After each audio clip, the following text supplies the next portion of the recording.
Come, stop, talk to me.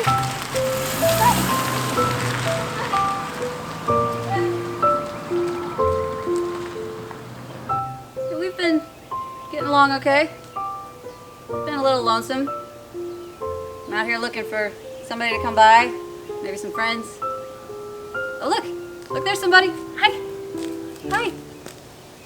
No, I didn't actually know that person. I'm just really lonesome.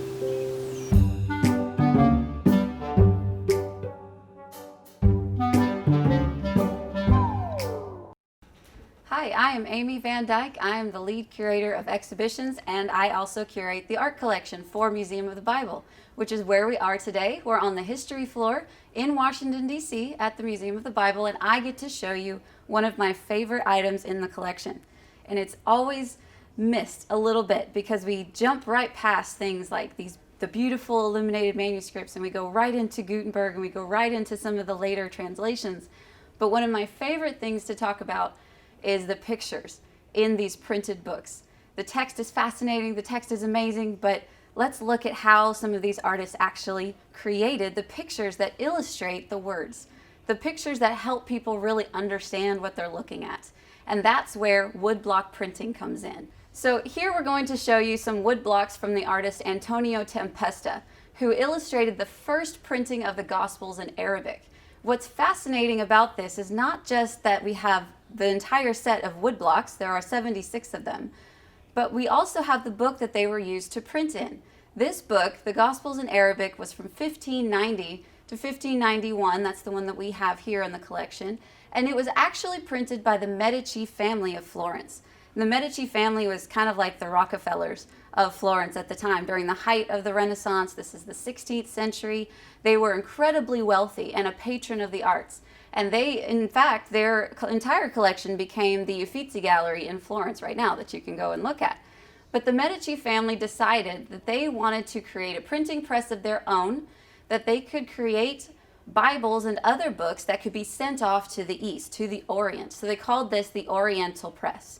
So the Medici Oriental Press is the one that actually commissioned Antonio Tempesta to create all of the illustrations for this gospel book. And so we have the book on display. We also have a few of the wood blocks on display that go with the pages that you can see here. These wood blocks were done in a high Renaissance style.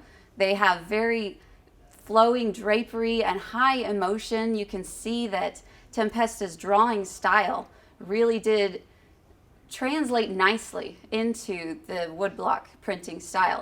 Each woodblock had to be hand carved, usually by a studio of artists, so you'd have your designer that would draw out what they wanted, and then they'd have cutters and engravers that would actually cut the block, and then someone would ink it, and then it would get stamped into the book, similar to a rubber stamp that we do today. And these blocks could be used a couple of times because they were hardwood, they were durable. These would be used, a good maybe 200 times, I'd say, before they finally started to wear down and you couldn't use them anymore. And the picture would start getting really dull. Well, with these blocks, they stuck around, and it's an interesting story because when the Medicis created this book, the Gospels in Arabic, it was meant to go to Arab-speaking countries. The problem was that people from that culture did not really use sacred imagery in sacred texts. It was a strange thing to have pictures with a sacred text. So this book really didn't get super popular as it was intended to. So the blocks didn't get used as much as they thought they would. And usually blocks just get thrown away when they're all done. The studio will round them up, they'll reuse them, they'll grind them down, or just trash them. These, for some reason, didn't. Someone gathered the entire set of these wood blocks and saved them. Some of them were even still wrapped in their original printing paper, and they wound up in the Museum of the Bible's collection. So we now get to study all of them, we get to look at all of them and tell the story of the fact that we have a rare, complete set of wood blocks with the book they were actually used in. So this is something you can come and see on the History of the Bible floor in Washington, D.C., one of my favorites, and we hope you come and see it.